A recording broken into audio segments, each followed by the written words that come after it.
Hello, everybody, and welcome back to Ahead at the Apex. Back to normal scheduling, programming, whatever you want to call it. We are back with, I don't want to call it episode 5 because we've already done episode 5. That was the Monaco special. And maybe we come up with a better way to label these. But we're back with a normal podcast under normal circumstances. And actually finding ourselves with not an awful lot to talk about, which is a very unusual position for us to be in. I am, of course, joined by Tim again. Say hi, Tim. Hello, hello. Who is with me today. And we are going to discuss essentially Formula 1 and MotoGP. So we've had 2 of the F1 season races, and we've had 1 MotoGP race since we last recorded a quote-unquote normal podcast. There's not a huge amount. It's not going to be as busy or as dense as some of our most recent podcasts. I think that's fair to say. Yeah, I think we've been spoiled somewhat by especially off-track drama in recent weeks, and a slight absence of that, besides a few people a bit fist shaky about some of the tactics used at Monaco, has been quite a quiet week. Who might you be talking about? I don't know. We'll talk about it later. There's some excellent footage going around, I'm sure. Yes. Yeah. But just a quick one. We haven't forgotten about WEC, but there just has not been anything to talk about. No, we are going to do a build up to Le Mans. Yes, we will soon. Le Mans is in just under 2 weeks now.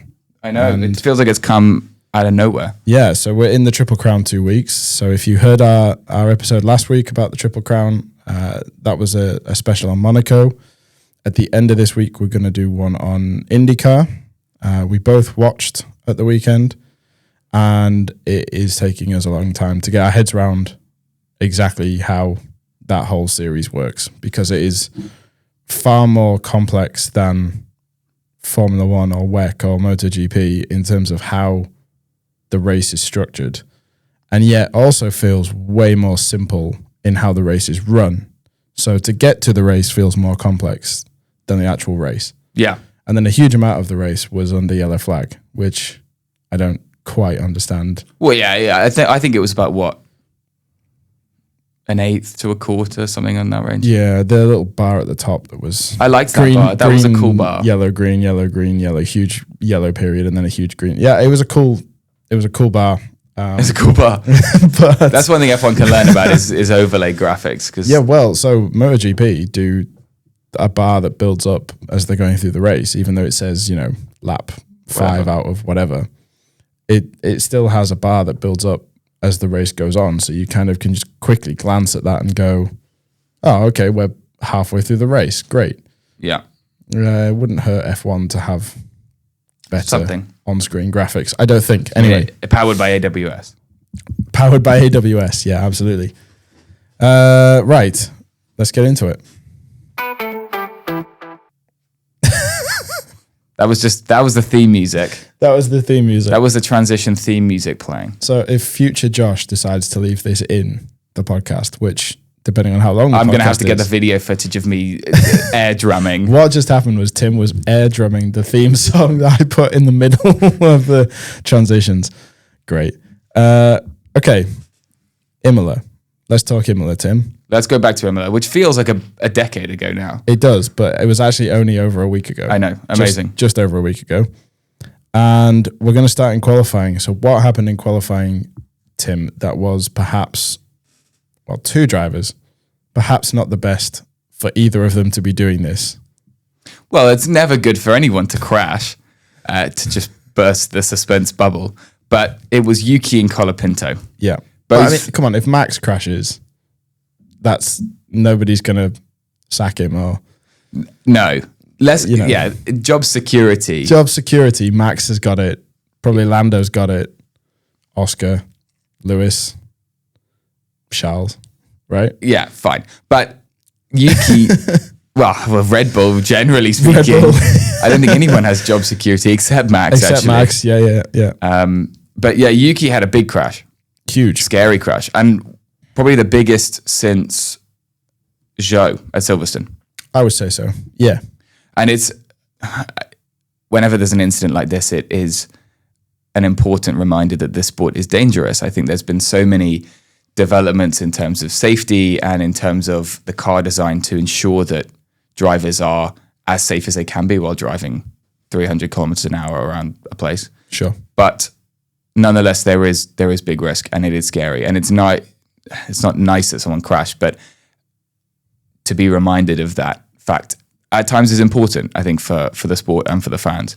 So he came out of the Villeneuve chicane, rolled his car just a little over one of the curbs, and just flew straight into the tyre wall. Yeah, it kind of kicked up off the inside green curb and just spun him left, really, which is a weird place. You never really see anybody crash there, because usually if there's going to be a crash, they go straight into that huge gravel runoff area. There's actually not a lot of space over onto the left there, so I think that probably also didn't help him.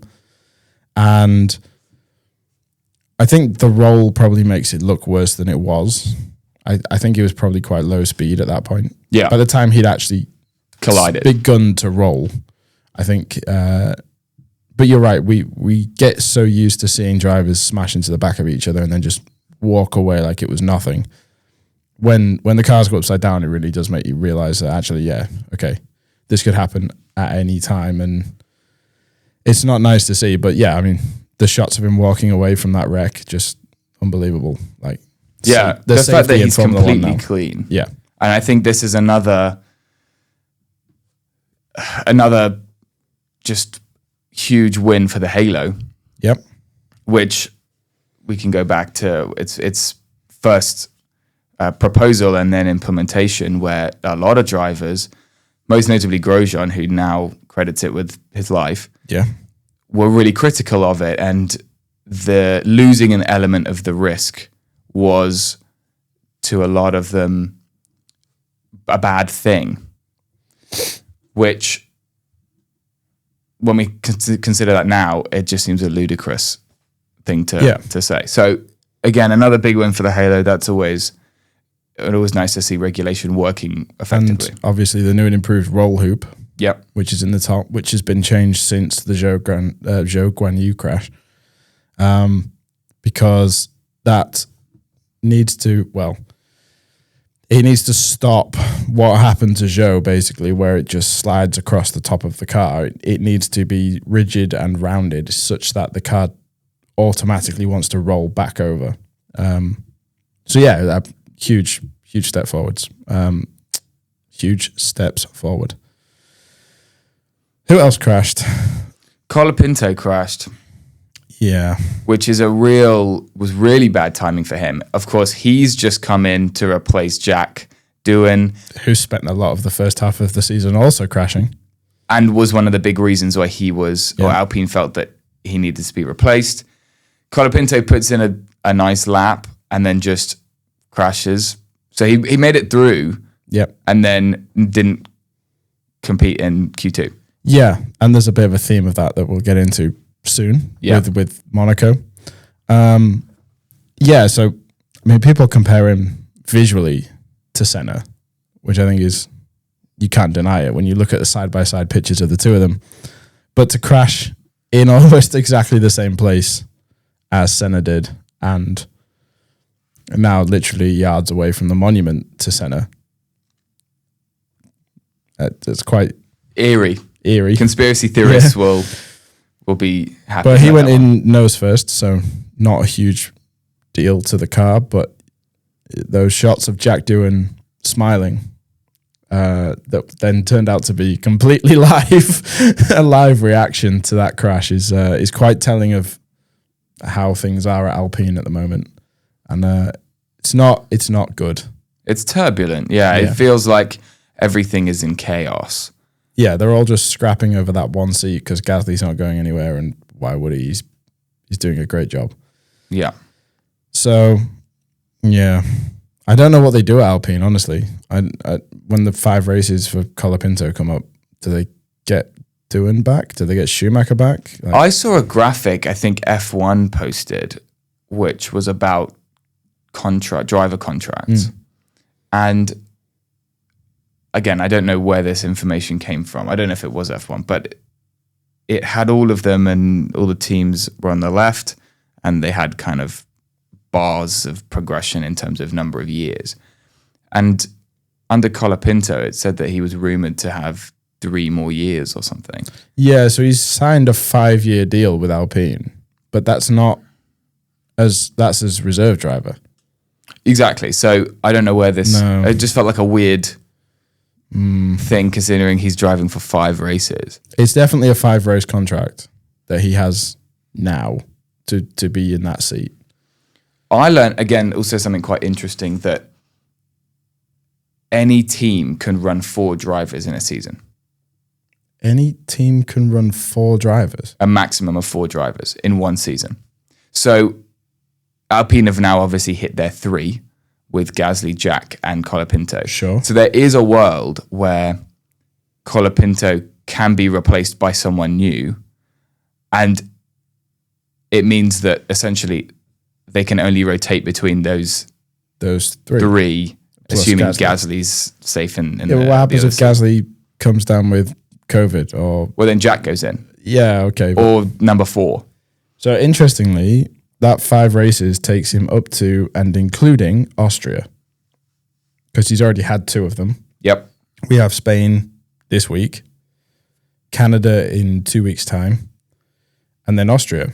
And so that would mean that whoever is replacing Colapinto would come in at the British Grand Prix, which is just before the summer break. That would leave 3 races before the summer break, I think. Are we going to see another 3-race mini contract, and then they make their decision at the summer break? Well, I don't know, because that seems odd, right? So It seems odd that you would have somebody in to do, I don't know, a 5-race contract, and then you would have a huge 4-week break in between their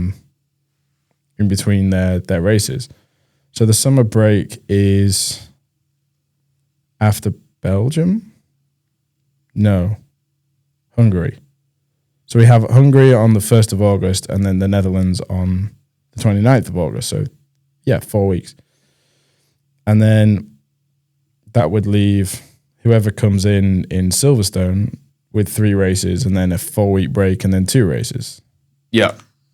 Assuming they do another 5-race contract. So why would you do that? Doesn't really seem like enough time to get on with it. Yeah, a feel for the team, a feel for the car, a feel for the structure of a weekend, get your priorities straight and how you want to deliver the package. It would seem odd. But then again, Alpine have done odd things in the past. They also have nothing to lose. No, they're going to be sat in P8 the whole year. And yeah, they might beat Kick Sauber. They might not. But who really? Who knows? Who cares? Right? It's at that point, who cares? Which then makes you think the fact that they're experimenting significantly with driver lineup is probably not a bad thing to do. Yeah. It just looks to be very dramatic because of the way in which they did it, and with the changing of the team principal at the same time. Yeah. It just looked like a much bigger, more dramatic thing. Does make you wonder why Kick Sauber aren't experimenting with potential Audi drivers. Because I think they're locked in, no? Hulk's there. I don't know if... Is the second confirmed? I don't know if Bortoletto's confirmed for Audi. You find that information out, and I will continue. So Oscar Piastri put it on pole. What was interesting in qualifying in Imola was the C6 tyre made an appearance.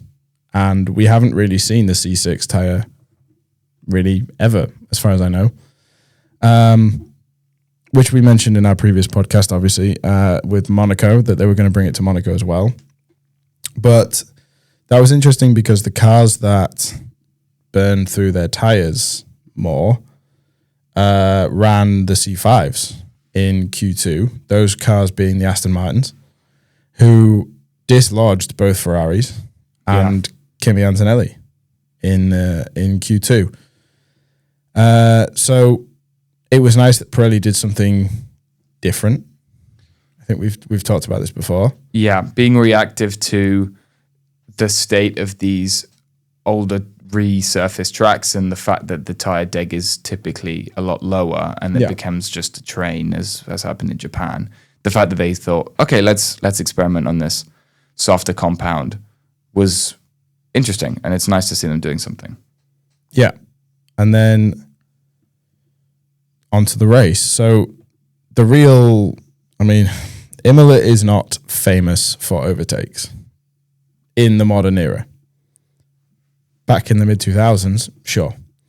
In the modern era, not hugely famous for overtakes. It's quite a narrow track, not a huge amount of heavy braking zones, one DRS zone, easy to defend into turn one because it's a tight chicane. You just have to block the inside. But Max gets Piastri at the start, and that is a huge statement move. It was, with very little hesitation and a very committed move that I think even surprised Piastri. Yeah, it almost looked like Piastri was more focused on Russell behind than he was Max. I'll put it anywhere I want to, Verstappen on the outside. And what I think was most not interesting, what's the word I'm looking for? It harked back to his overtake with Lewis Hamilton, where Lewis ended up over the curb, and a lot of people have criticised Max about the way he used to race Lewis. But we have seen in the last couple of years, all those overtakes that Max did with Lewis, he's repeated them with other people and proved that it can be done. So he's overtaken Norris at Copse. Okay, so it is possible. And he's overtaken Piastri at Tamburello. Is that Tamburello? The first chicane at Imola. One of them's called Tamburello. I'm not sure which one. And obviously there was the whole Lando versus Max thing at Austria last year. But I think it's quite an interesting... I don't know if he does this intentionally or if it's just this is the way Max has always raced and now it's coming back around, history repeats.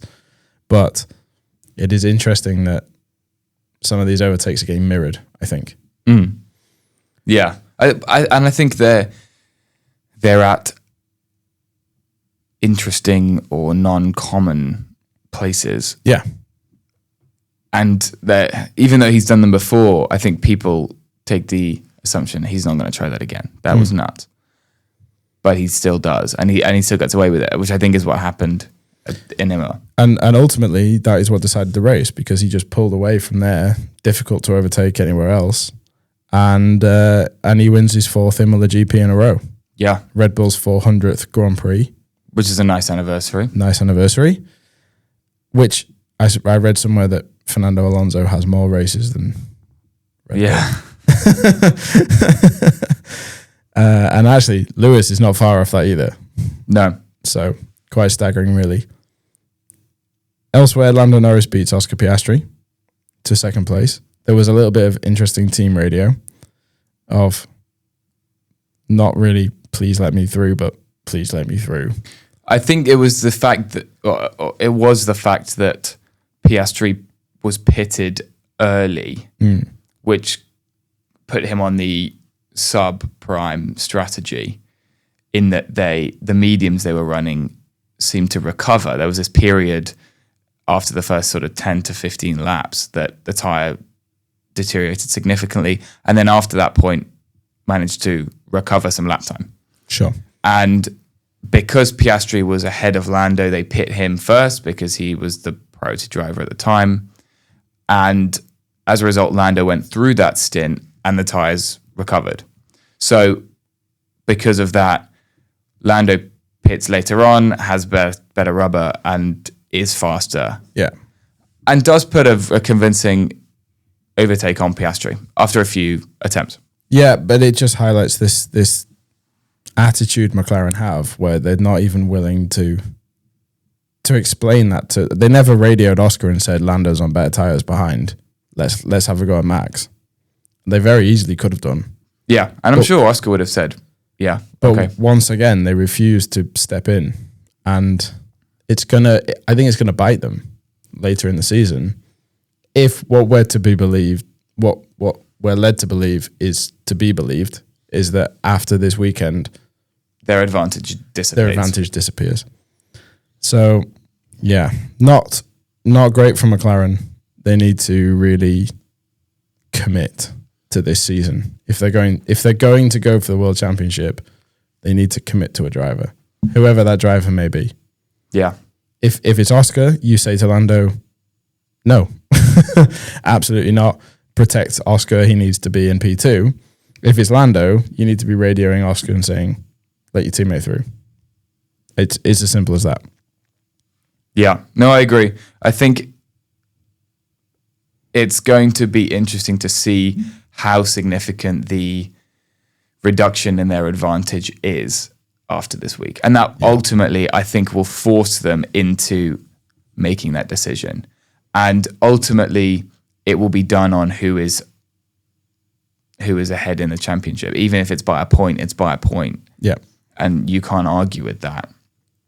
So it will be, I think the three races after Spain, before the summer break, it's going to be very interesting for McLaren's season in terms of organizing that team structure to be able to compete. Because there is a very likely now possibility that Max just eats the deficit to both of them. Yeah. And will run away with the year. Well, not just that. Let's also look at the other two chasing teams. So Ferrari and Williams. Ferrari made a big step this week. They messed up qualifying in Imola, but the pace was there. Yeah. Lewis finished 4th, Charles finished 6th. And Albon split them. And Sainz was there in the top 8 as well, just a few seconds further behind. So, and the Mercs look good. The Mercs look good. Places. Antonelli had his retirement on home soil, which was obviously heartbreaking to see. Especially with a mechanical failure. Yeah, which is something we just never really see in F1 anymore. And it's we rare. saw 2 at the same time. But the pace is there. And if Max is capped out now at pace-wise, let's say Red Bull stop bringing upgrades, Ferrari and Williams probably won't. No. And if McLaren's advantage is gone, all of a sudden you've got 4 teams and Max competing for this World Championship, and that could be quite exciting. And if it happens the same way it happened last year, where you've got every week as a new race winner, McLaren really needed to have bagged as many points as possible this early in the championship. And you might argue they haven't, right? Yeah, they've scored a lot, but they haven't built a lead. No, they haven't built a lead. So, it's a little bit of a spoiler, but let's take a look at the championship. So currently, it's Oscar Piastri leading with 161 points, Lando Norris with 158, and Max Verstappen with 136. Yes, there's a bit of a gap to George behind, but it's only 62 points. I don't think that is translating the mechanical advantage or the car advantage. No, it's not. I mean, he's 27 points. 25 points. Yeah, he's a race win behind Lando. Behind Oscar. Behind Oscar? Yeah, Max is 25 points behind Oscar. There you go. So if both McLarens crash into each other and Max wins, lead gone. Yeah, lead gone. Or if, 2 or 3 races where he outscores them, lead gone. And yet they have been clearly the favourites in this first part of the season. So yeah, you're right. It doesn't translate into a we've had the quickest car kind of thing. Okay, so let's move on to Monaco. And more heartbreak for Mercedes in Monaco.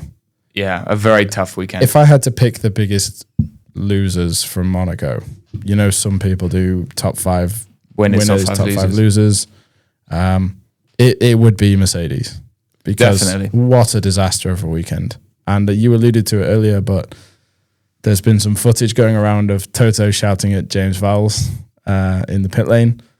And we'll get onto it, but Q1 exit for Antonelli, who crashed at the Nouvelle chicane, hit the barrier on the inside, popped a tire, broke the suspension, whatever he did, ended up in the barrier. He did make it into Q2, but obviously couldn't compete. And then it took all of 3 minutes into Q2, and George Russell is without battery and has no way of starting his car. He freewheeled for a long time. I mean, he was at the top of Casino Square. And he was in the tunnel before he stopped. Yeah. And then all the marshals pushing him, touching that rear wing, which I'm sure Mercedes would have been very angry about. Yeah, €50,000 fine for each one of those, right? If 2021 is to be believed. So yeah, just not a good race really, and then not a good weekend. It started poorly and it didn't improve. It didn't improve. I mean, we'll mix and match the race and quali here because it's worth essentially they're the same thing. So they ended up stuck behind both Williams cars and both VCARB Racing Bulls, who were playing some games with the pit stops. So you had to make 2 pit stops, and Lawson backed everybody up so that Hadjar could make his 2 pit stops. And then Williams looked at that and went, right, we're going to do the same thing. So they got Sainz to back everybody up. Albon made his 2 pit stops. Then they inverted the cars. Then Albon backed everybody up. Sainz made his 2 pit stops. Meanwhile, Mercedes are sitting there on hard tires, haven't made a pit stop yet, getting frustrated. Russell cuts the Nouvelle chicane, overtakes Albon, says, I'll take the penalty, gets given a drive-through, which is just so harsh. And I think it was the manner in which he dismissed the penalty that caused them to offer a significantly stricter one. Yeah, because we've seen Max overtake and then get given a 5 second, and then he gets sassy about the penalty. Yes. Oh, send them my regards or whatever. But yeah, George was sassy about the penalty, pre-penalty. He was sassy about it pre-overtake, actually. But pre-cutting of the corner, George already said, this is ridiculous. This is not fun. Yeah. So, yes. So he overtakes Albon off track, gets a drive-through, serves the drive-through. It almost looked like Kimi then started to back everybody up and maybe try and let George pit. But by that point, it was too late because they were already outside of the points anyway. They finished 14th and 15th. Which is awful. Oh, no, wait. That's qualifying. I thought it was 12th or something. It was 11th and 18th. 3 laps down, Kimi Antonelli. And George. They forgot about the stops. They just forgot. Yeah, they completely forgot about the 2 stops. And it became quite interesting because there was conversation about, okay, what's the penalty if you don't do your number of stops? Yeah.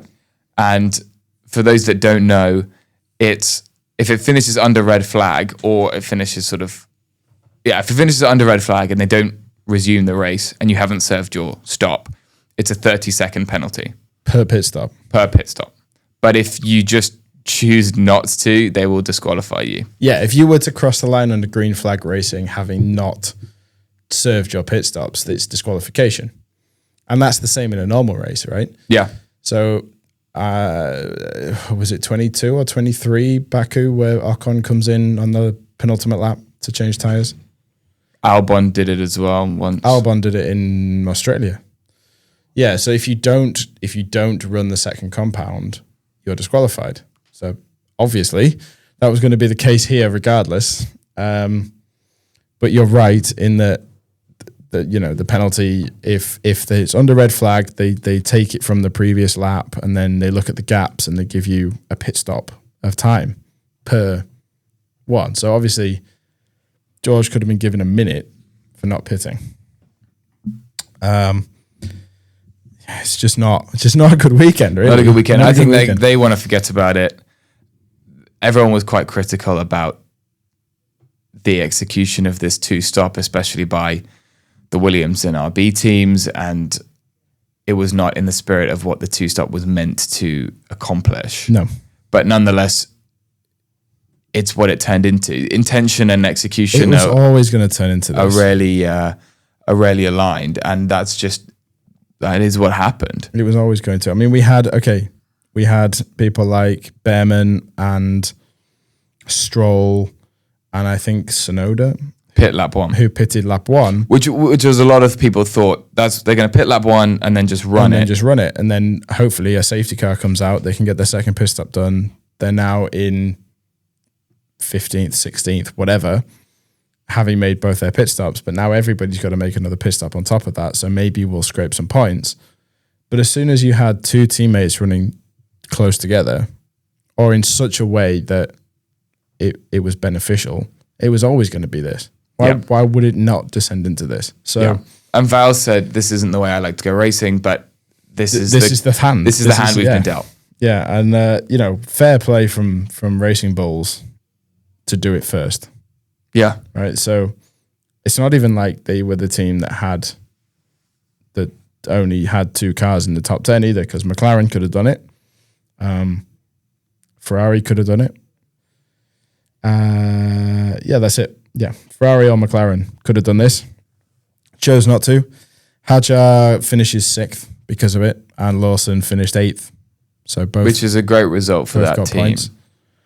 Everybody a lap down apart from Hadjar down, which is quite staggering. I mean, I know they were playing games, and McLaren weren't playing games, so they were running a decent race. Everybody else was slowing down, but that's quite a lot of lapped cars. Yeah. Ferrari had moments.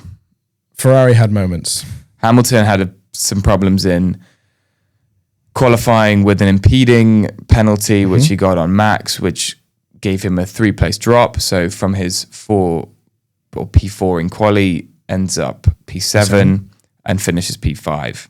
So good recovery.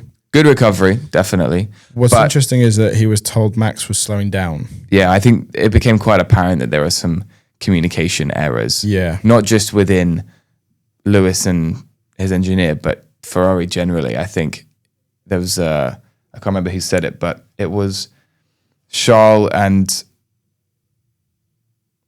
Brian? No, why can't I think of the team principal? Fred. Why did I completely forget that? Charles and Fred talk in French. The engineers all speak to each other in Italian, and Lewis is speaking English. So you've suddenly got 3 languages going on. But you're not telling me Brian's Italian. No, but the point is the team is not... There's some barrier. There is always going to be a language barrier with the team that is exclusively based in Italy and typically hires Italian mechanics and engineers. And there's always going to be that barrier. It's 2025 though. There shouldn't be language issues. But it's an element of, is that a factor? Yeah, I could believe it back in the days of like Niki Lauda and whoever, in the 70s and the 60s of, okay, well, we need somebody who can speak Italian because it's not very common that Italian team members will speak English. No. But hop on Duolingo. They learn it from a very small age now. In most European countries, they learn English from a young age. So, yeah. The radio message from Lewis at the end of, "Are you mad at me?" or something. That felt very weird. That was a weird radio message. I mean, the guy finished 51 seconds off the lead, 31 seconds behind Max, and 48 seconds behind his teammate in clean air, in a car that was nearly capable of winning the race. Leclerc was all over the back of Norris for most of that race. Is that good enough? I think factoring in the penalty, probably. I don't think he could have done masses. As in, even if he finished... But he overcut Hadjar in the first pit stops. He leaped Hadjar and Alonso in the first pit stops. Yeah. But in terms of... I think in Lewis's mind, he'll say, what's the point in being next to Max versus 20 seconds down the road and having an easier time of it. But yeah, it's strange. He's never been very comfortable at Monaco, though, Lewis. No, true. It's not really his circuit. True. He's only got 3 wins there. Yeah. And only 1 in the big, huge 5x2 meter turbo hybrid cars. These others came in much smaller cars. Yeah. Yeah. While we're on Ferrari, what a weekend for Leclerc. Yeah, so close, but yet so far. It really came down to the 0.015 in quali. Yeah, so topped all free practice, all 3 sessions, despite an attempted murder by Lance Stroll in free practice. And in quali. And in quali. Lance weirdly just turning in front of people. And he only got a 1-place grid. All weekend. Yeah. Which felt like an odd decision. Yeah, I don't know. I don't quite know why. I think that's probably because he'd already been given another penalty. Right. So he'd already had a 1-place for the free practice incident. So I think there was some leniency there. It came down to, as you say, that minor gap in qualifying. And to be honest, I think everybody thought it was done. He was one of the last across the line. Everybody thought he'd done it, but Lando had left himself enough time to go again, and the tyres were still in good condition, and I think he just threw all caution to the wind and went for it. But, I mean, the gaps between them throughout. So Q1, it was 1:11.285 for Norris, 1:11.229 for Charles, so advantage Charles. Q2, 1:10.57 and 1:10.581 for Leclerc, so advantage Norris. And then new lap record for Norris in Q3, 1:09.954 to Leclerc's 1:10.063. So, yeah, first sub 70-second lap time at Monaco as well, mental. Which is insane. I mean, that's nearly on par with Austria. Yeah.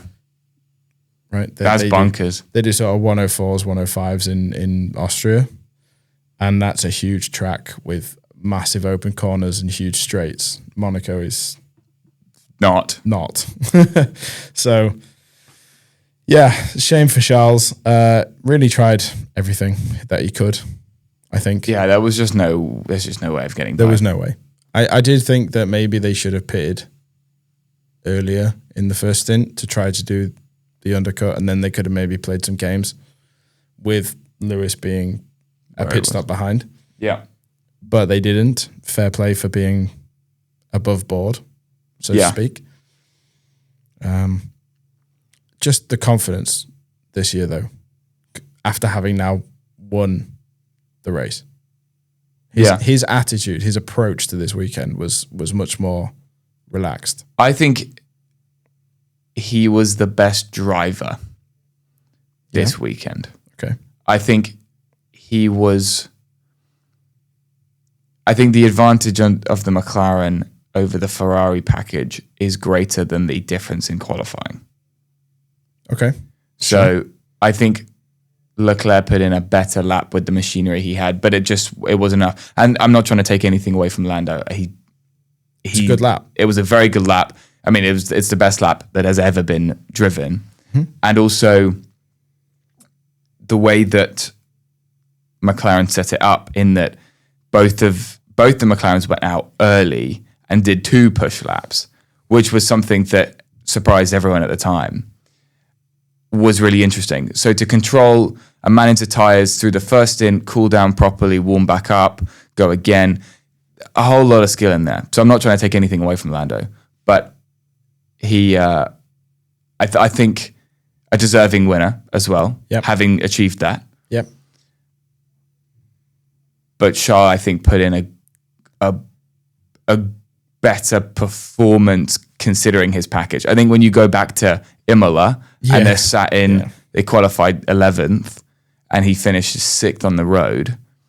Yeah, so also a gap to teammate. So gap to Oscar Piastri was 2.5 tenths maximum, 2 tenths at the end. Gap to Hamilton was 3.5 over 3. Yeah. So even the gap is bigger. Yeah. But what gets me is that Lando was driving well out front, but Leclerc was driving alternate lines to try and attack. And you only do that when you're confident in the car's ability and your ability around Monaco. Otherwise, you just follow and hope that the other guy makes a mistake, or maybe a safety car swings in your favor or whatever. I just think there's a huge attitude change by Leclerc since he's shaken some big demons. Yeah. But speaking of overtakes, there were only 2. Yeah, I mean, I'm giving 2 here, but there was sort one of 3. Well, so Bortoletto overtook Antonelli just before Antonelli then overtook Bortoletto. Okay. So kind of, but to me, that was all part of one overtake. Yeah. Antonelli's move, I thought, was quite audacious, actually. It was quite audacious. And Bortoletto ends up in the wall, so half an overtake. Yeah. Maybe. And Stroll put it up the inside of Hülkenberg. Outside into the Noval chicane.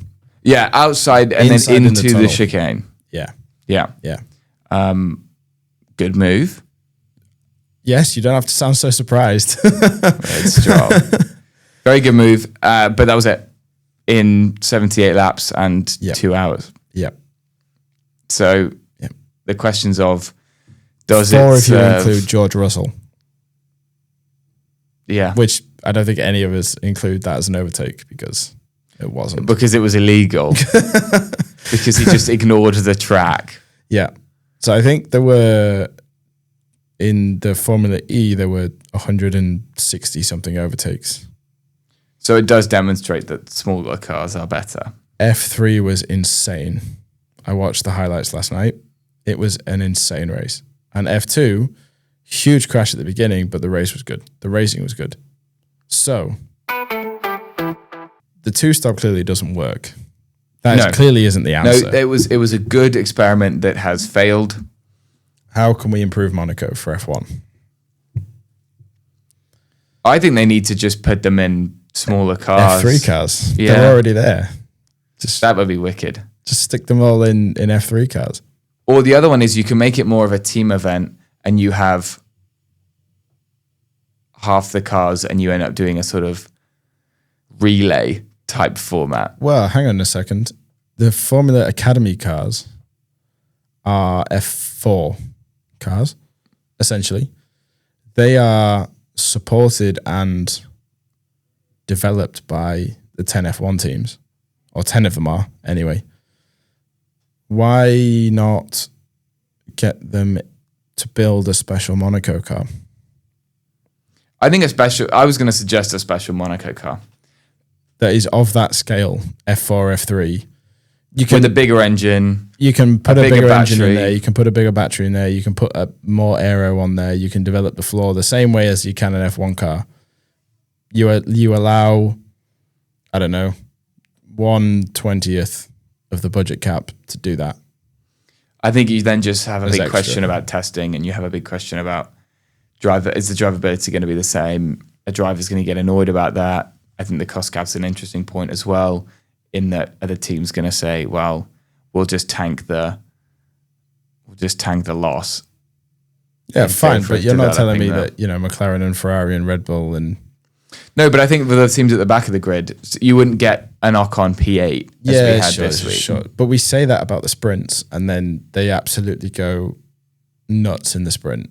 Yeah, okay. When the sprints were announced, everybody said, well, why would Haas bother, and why would Sauber bother, and why would Williams, who were at the back at the time, why would they bother turning up to the sprints? Because points are down to 8th, they're not going to get there. And then the first sprint came out and it was just chaos. And it was battles all the way up the grid. Because these drivers, the teams might not care. Yeah, but the drivers do. The drivers care because this is their CV. This is their... Yes. They have to be on it all the time because when it comes to changing teams, you don't want... You need a packet of evidence. Yeah, when George Russell went to Mercedes, you didn't want them to go, well, actually, at the 2021 Saudi Arabia Grand Prix, you weren't trying hard enough. Yeah. Right? Yeah. You don't want that. The basket of evidence. Yeah. So I think, design a special Monaco car. It can be an upgraded F2 car for all I care. Just something smaller. Just smaller, yeah. Just needs to be smaller. You need to be able to go 3 wide for good racing. And I'm not saying we want them 3 wide, but you need that wiggle room to be able to go that you 3 can wide. move. Yeah. Would you make any track changes? Track changes? Could you make any track changes? Yes, I would make a few track changes. Spill. The Nouvelle chicane is pants. Yeah. You could do the George Russell track. No, I like the chicane, but it is so hard to overtake. It's a huge braking zone. It's so hard to overtake because that barrier is far too narrow. And it's really cool to see Martin Brundle standing on a zebra crossing 2 meters away from a Formula One car as it goes past. I don't care. If the racing is rubbish, I couldn't care less where Martin Brundle can stand. Yeah. And that whole thing just needs reprofiling to allow for wider overtakes. Even if it's just that the chicane is wider on entry and that runoff area is therefore smaller, so that you have this bigger space. Sure. So leave the barriers where they are, but move the curb inside. Inward. Yeah. So you have a wider opening for that space, and then bring the outside wall on the other side in a bit so that you still reduce the speed so that people aren't just cutting through it, but you reduce the speed enough, but you leave that space open. Yeah. Right? Similar with turn 1. So turn 1, it needs to be wider on entry. And I understand we've done widening on entry to that corner because it used to be a wall, and I understand that the pit lane needs to be somewhere, but you could have the pit lane feed into turn 1, and I don't think it would change the racing whatsoever. And then you widen the entry point into turn 1. Again, becomes another overtaking zone. Trying to think, I don't think there's anywhere else physically that you could widen it. I know there's an alternate route where when they come down from the Lowe's hairpin and through, is it Matinee? I should know all the corner names by now. I've been watching long enough. Before they get to Portier, I don't know. Before they get to the tunnel, where that roundabout is, you can turn left and go up, and there's another loop that goes up this seafront highway thing and up to another roundabout and comes back. And they were going to run it or have run it in Formula E. That wouldn't be a bad idea. I think the other thing that is maybe worth thinking about is actually the final corner.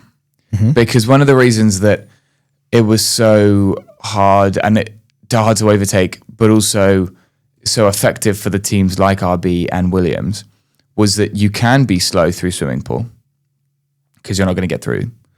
And you can then go, it's a slow final corner or final 2 corners, and then you can just put your foot straight down and go. Mm-hmm. And no one's going to catch you. Because if you have been slow through swimming pool, you have battery, and you can just deploy your battery at the start of that, or start of the pit straight, and you're just never going to get caught. So I think if you had a sweeping corner more so than a tighter corner, that would mean you can follow at a higher speed, that might make it a bit easier to do something down the pit straight. Yeah. So the alternative layout that I just spoke about is a left where the overhead bit is before you come down. Yeah. So before that last right into the tunnel, you turn left. There's a sweeping right-left section and then a nice straight with a slight kink in it, DRS, into a new roundabout at the top, so a sharp left into a banked right, and then another DRS zone back down there, and then there's a chicane, and then you're back into the tunnel. That is option number 1. Option number 2 is tricky because this is where they store all the cars, the F2 cars. But you, instead of turning right at Rascasse, you turn left where Fernando went. So this is where they put all the big trucks and everything else for all the cars. But there is a nice straight down there, and then it goes essentially around the seafront. There's back another straight, and then you're back into a sharper Anthony Nose corner in the end. But perhaps that would allow for a wider entry point into that corner, therefore more overtaking. Yeah. Yeah, I think they're going to have to start playing with either the cars or the layout, which I'm sure both the FIA and F1 will be hesitant to do. Yeah. For the reasons we spoke about in the special episode, in that the heritage of the race and the layout as it is now. But then again, they had smaller cars back then, so there was heritage because it was it was more exciting. Yeah. So maybe they look to the cars first, but I think I would probably be more inclined to say change the layout first. It's interesting that you say that, because in the past, when something has seemed unsafe or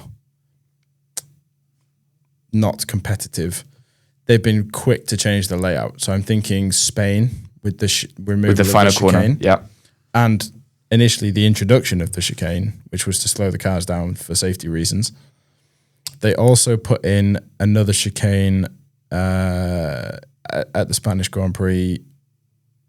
So as you come round that fast right-hander now into the DRS zone down to the where is now a hairpin, there used to be, you would run out left and then there'd be a chicane, and then again that was to slow the cars down.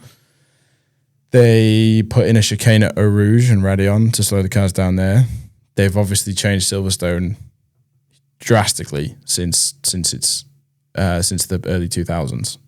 We've got a whole new section. Yeah, at Silverstone.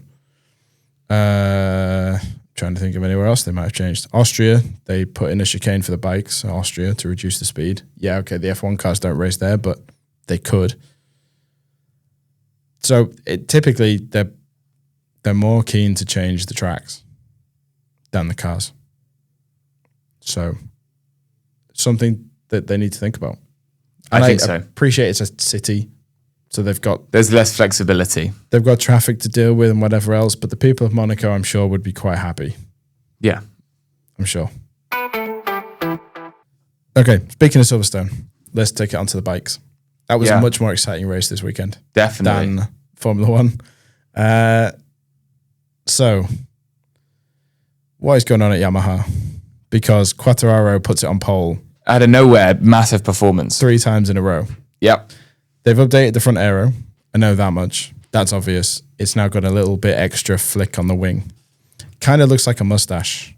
Yes. The Yamaha one. It's fun. I like it. The Ducati ones are like blocky and sort of geometric shapes, but the Yamaha and the Aprilia ones look like mustaches. So if you imagine a mustache for listeners, then the Aprilia one used to be like a typical sort of Hercule Poirot mustache. So down and then up. And the Yamaha one was very much down and then up and then down. And now they've added another up at the end. So that's an updated Yamaha M1.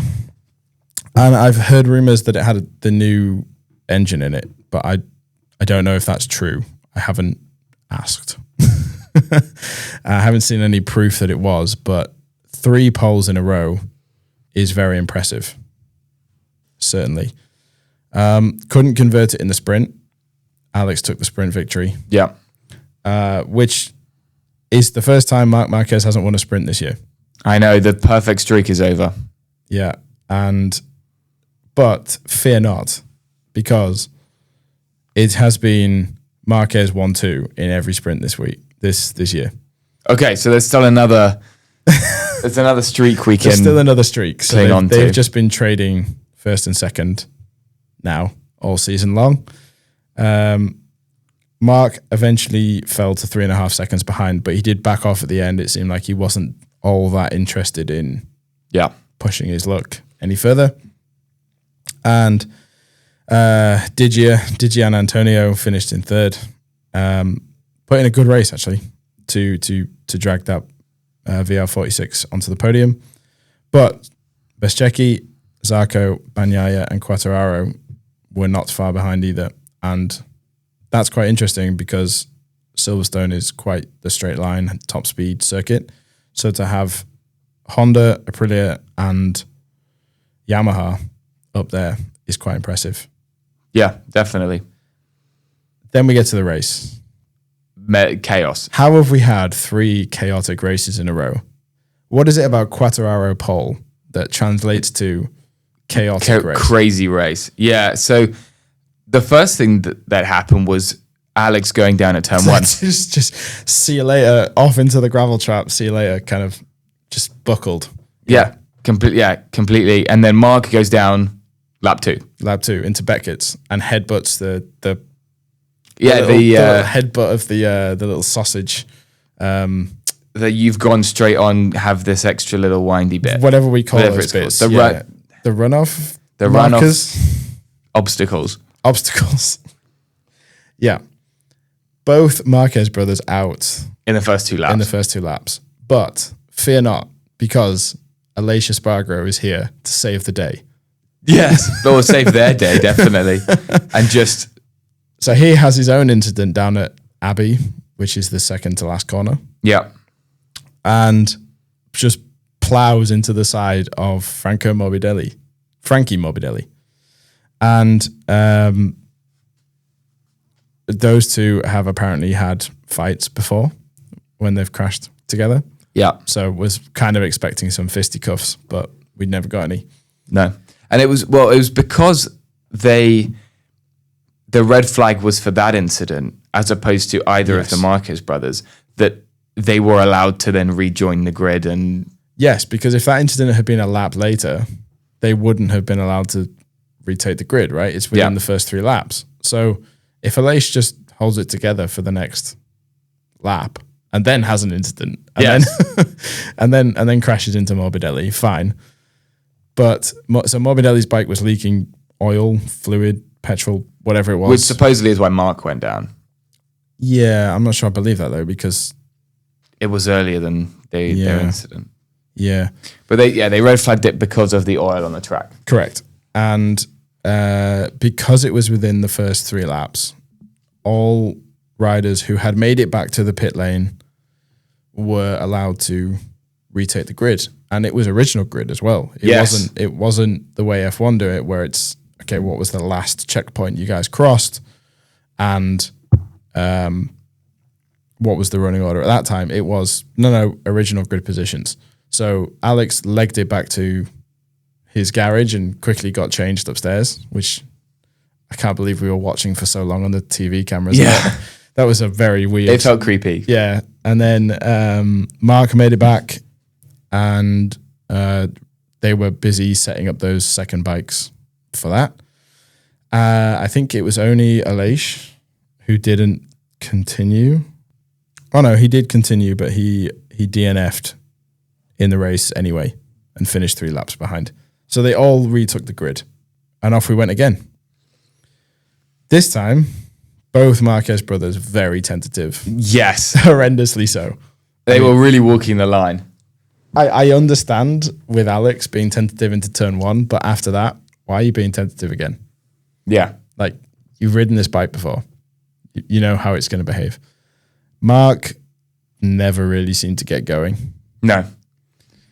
I think he was protecting his championship lead. Yeah. As best he could. Felt blessed that... He's even had a chance at points. Yeah. And Quartararo just... Goes. Disappears. Zoom. See you later. Bye. Has his, not teammate, but bike mate, Jack Miller, behind him. Both on the soft front, which looked to be dominating the early part of the race. Yep. And Quartararo was 6-7 seconds out in front. Just see you later. Bye. Bagnaia goes down. Lap 3. Yeah. Heartbreak at Luffield. And just sort of, there was a weird pose, right? On his, sort of went down on his knees and sort of just threw his arms up in the air like, why always me? But yeah. It seemed like rider error. Yeah. More than anything. And he's the one who's been saying the bike feels better in race trim than it does in sprint trim. So why are you going down? And then heartbreak for Quartararo, 12 laps in. Yeah, his engine goes. Well, I think it was the ride height device. Oh, yeah, sorry, it was. So It stuck him down. I'd sent you a message being like, because it had delayed, and I think you were tuned into the F1 and it had delayed, and I had to have both screens on at the same time. It was very, very intense motorsport weekend. And I sent you a message saying, I think his engine's gone. And then the shots of him sort of, again, crying on his knees on the start-finish line, the bike looked to be stuck in the ride height down mode, which is normally deactivated like DRS when you hit the brakes hard. And it pops back up. But it wasn't. And when they're in that mode, they lose all of their underneath aero parts and side aero parts because the bike's now lower and you just don't get the same response handling wise. So he forced to retire in tears. I think he just wanted to see the Monaco Grand Prix. Yeah, desperate to watch tune in because he retired literally minutes before that started. Yeah. So was he just desperate to see the Monaco Grand Prix? He was sat watching qualifying before the sprint, so probably. Yeah, well, he did nonetheless win driver of the day, which was a nice touch from the fans to say this was your race and you unfortunately were robbed of it. Bezzecchi took over in the lead. And Zarco's sitting up there as well after his French Grand Prix success. For one moment, it was Quartararo from Miller, from Bezzecchi, from Zarco. Yeah, the first Marquez brother is fifth. I'm looking at it going, what am I watching? This is chaos. Like, there's no Ducatis apart from Mark in the top 5. They really don't seem to be on the pace. What's going on? And then, obviously Miller falls back with that soft front tire just fading at the end. So maybe Quartararo needed that gap. Maybe there was a chance he could have held on, but who knows? And Aprilia, after everything that's been going on recently, take their first victory of the year. Bit of a statement to a certain world champion who might be threatening to leave the team. Yeah. Because of lack of performance. So Bezzecchi is his teammate. And Zarco put in another strong performance, back-to-back strong performances, second on the podium. Great work. Good for Honda, good for Zarco. Why would he look elsewhere? The LCR, the satellite Honda team's doing great. Yeah, and also coming into a new regulation phase relatively soon, it's these bigger teams that are likely to be more successful. Yeah, but I think also that's not the factory Honda team. They finished highest with Mir in 10th. And there's been a lot of rumors Zarco's going to go to the factory Honda team. But why bother? If Honda are supplying both teams with the same bike, the LCR Honda team's doing just fine. Exactly. Marquez then comes in third with a late move to on Miller, which it was a good battle, and they went to the line. Yeah, so he was battling with Morbidelli. It was a photo finish right until the end, which is also wild that Morbidelli was even in the race as well, right? Because Marquez, Morbidelli, and then Marquez, who finished 3rd, 4th, and 5th, they were all out after lap 2. Yeah. And managed to not only finish, but secure good points. Yeah, finish well. Yeah, finish well. Acosta in 6th, which is impressive for KTM. Miller drops down to 7th. And then we've got a bunch of Ducatis, Aldeguer and Digian Antonio. Mir, Vinales, Fernandez, Rins, Binder, and Marini round out the points. So, yeah. But just chaos at the start. Just absolute chaos. So what we need, MotoGP gods, for our next race in... What's the next race? 2 weeks' time? 3 weeks' time? 2 weeks' time in Aragon is we need Quartararo on pole, please. Yes. Continue this hot streak of wild racing. Wild races. I am learning so much about this sport with all these weird rules that keep cropping up from all these chaotic stuff. Yes, it's interesting that there's all this nuance that is coming out. Yeah. When we had Texas where 10 riders left the grid and that suddenly means it's a red flag. Same in Le Mans where it was like all the riders came into the pit, so that's a red flag. Then they're allowed to change their bike. They're not allowed to change their bike, so on and so on. And then this with, red flag within the first 3 laps. I didn't even know that was a rule. No. And the chances of seeing it are quite low, I imagine.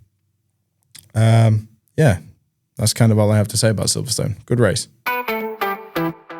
Yeah, so that's all that really is to say about the whole motorsport world in the last 2 weeks. Actually, it's just we had 3 races. They were okay. Yeah, the bikes were good. The F1 was okay, average, and very little off-track drama. Yeah. So also on Sunday we obviously did have the Indy 500, which we're going to talk about at the end of the week, and the Coca-Cola 600. And I think it's worth mentioning quite humorously that Kyle Larson DNF'd from both of those races. Yeah. After having crashed into somebody else twice. And he was hoping to add his name to the fabled list of those that have completed the whole 1100. Yeah. Which is not a ton. No. Not a big list. And he didn't. He didn't even make it halfway through either of them. So yeah, not great. He's also been rumored to be linked with Cadillac in F1 and to make that switch. And whenever I hear anything about Kyle Larson, it's always he's obviously better than Max Verstappen and so on. I want to caveat this by saying this is my first experience watching Kyle Larson, but he's not it. He's not it. Yeah. You don't downshift whilst accelerating and expect the car to not spin out. Yeah. That's, even I know that. And I'm not a racing driver. So. What? I know. Wild. I thought you were. I could be. We've lost all credibility now. I'm actually the Stig. You heard it here first. Yes. So we will talk about Kyle and more IndyCar in a few days' time.